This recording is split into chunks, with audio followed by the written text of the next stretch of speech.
Mr John O'Dowd to move amendment number 1. And from the outset, I won't be naming individuals in relation as taking guidance from the Speaker, but also because I do not believe in trial by media, even if it does suit me politically to involve myself in trial by media. I believe in the rights of all citizens to be heard in a trial before their peers, and that's where this investigation needs to be brought to. It needs to be followed through the criminal investigatory powers on both sides of the border, and if someone has found to acted wrongly, or there's evidence that someone has found to acted wrongly, then they should be brought before a court. And that's where the trial should take place. In regards to the issue at hand here, because during Mr Smith's contribution, I'm not sure who he is looking to hold to account, or why he is looking to hold individuals or bodies to account. He seems more fixated on the executive than he does around NAMA or the wrongdoings allegedly around NAMA. Now, I think he has missed the direction in that issue, because if we ensure that the wrongdoings around NAMA are held to account, then regardless of who you are, what you are, or who you think you are, then you're going to be held to account, because if there's a proper and full investigation carried out into what happened in and around Project Eagle, and indeed we strongly argue, and as has been pointed out, Mr Smith, we have been arguing this point since 2009 in the Dáil. The then and Oireachtas, because the then Senator Pearse Doherty, when NAMA was being proposed, said that NAMA was unworkable, that it would not achieve its stated objectives, and it was unworkable. And indeed, we have went much further than many, and we have called for the suspension of NAMA transactions until there is a full commission of inquiry into their activities on both sides of the border. Because we should not believe that Project Eagle is the only one, or the only project, or the only portfolio that there's questions about. Much of the work of NAMA has been called into question by different elements of different people across the time, including ourselves, since 2009. When you go on to the NAMA website, their introductory ramble is the National Assets Management Agency was established in 2009 as one of a number of initiatives taken by the government to address the serious crisis in Irish banking, which have become increasingly evident over the course of 2008 and 2009. NAMA is an unusual corporate entity, which is true, and that it begins its life with a very large balance sheet and has been given the task of managing that balance sheet down to zero as soon as it is commercially practicable.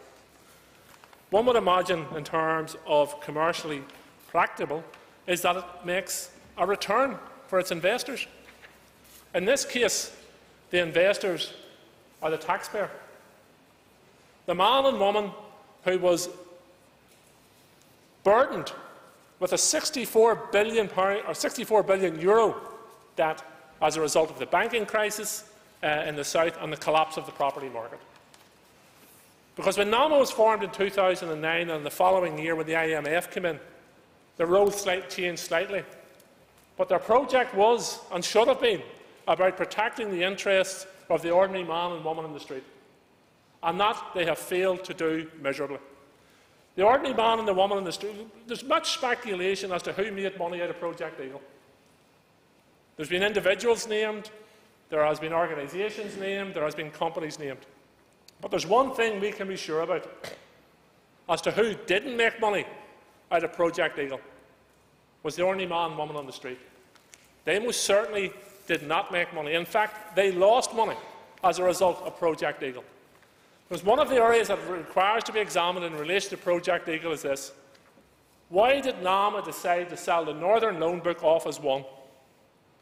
Why did they not even consider, and according to the CNAG's report, this was not considered, why did they not consider breaking that portfolio up into different lots in an attempt to enhance the profit margins on that? It appears, again from the CNAG's report, there's no recorded discussion at NAMA board meetings about that. So there's an important question. Why did they not look after the interests of the ordinary man and woman on the street and ensure that maximum value was obtained on the Northern Loan Book? But they went much further than that. They actually give a 10% discount to the bidder. A 10% discount to the bidder on the Northern Loan Book. Again revealed in the CNAG's report. And again revealed in the CNAG's report, there is no recorded discussion as to why that 10% discount was given. Estimates are that on the Northern Loan Book alone, £220 million was lost. £220 million of citizens' money was lost on that project. That on its own deserves a commission of inquiry. But when you bring in all the other elements to it, the media investigations, the media speculation, the Department for Finance Committee's report, and other issues that have come to light, something stinks at the heart of NAMA. But the question today is, how do we get to the heart of NAMA? How do we get to the heart of an on Project Eagle? How do we ensure, if someone or individuals or a group of individuals came together and conspired to defraud the taxpayer, how do we hold them to account? Now, Mr. Smith outlined the history of the previous committee report, and he himself has admitted that that report was shackled because of the tight confines it was working in.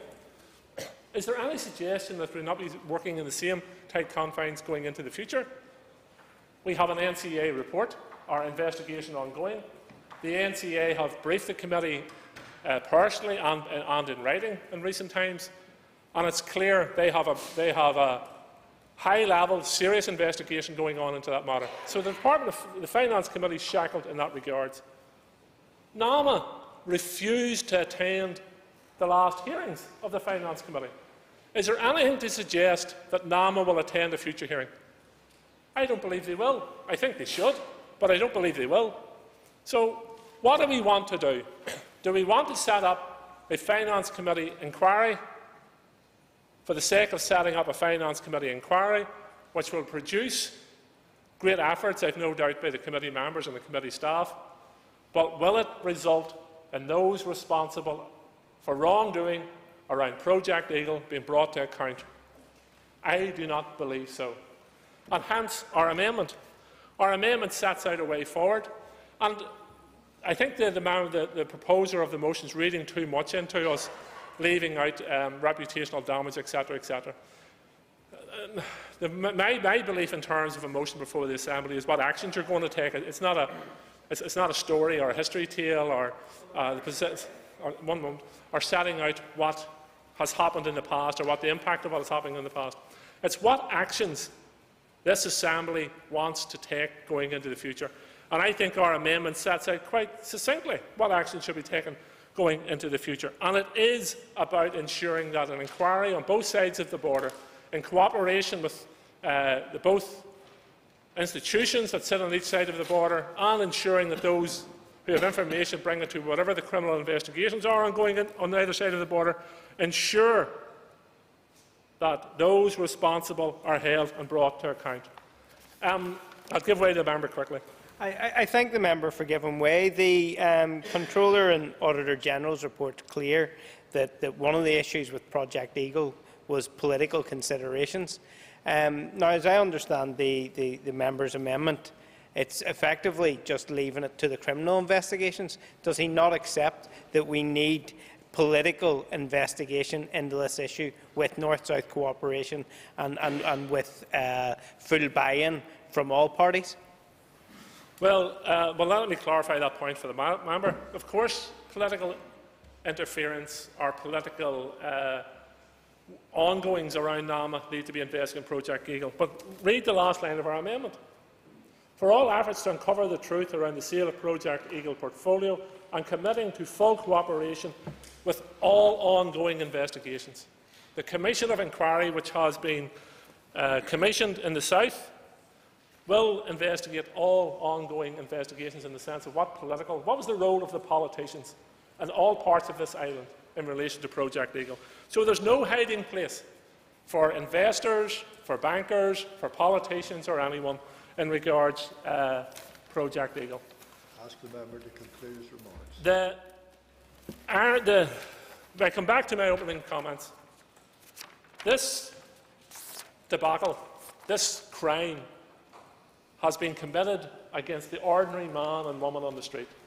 And for that reason, and that reason alone, everyone in this House should be supporting inquiries across the island of Ireland to ensure that those responsible are brought to account, and that we ensure that the loan portfolio of NAMA returns profit for citizens who have been paying for it.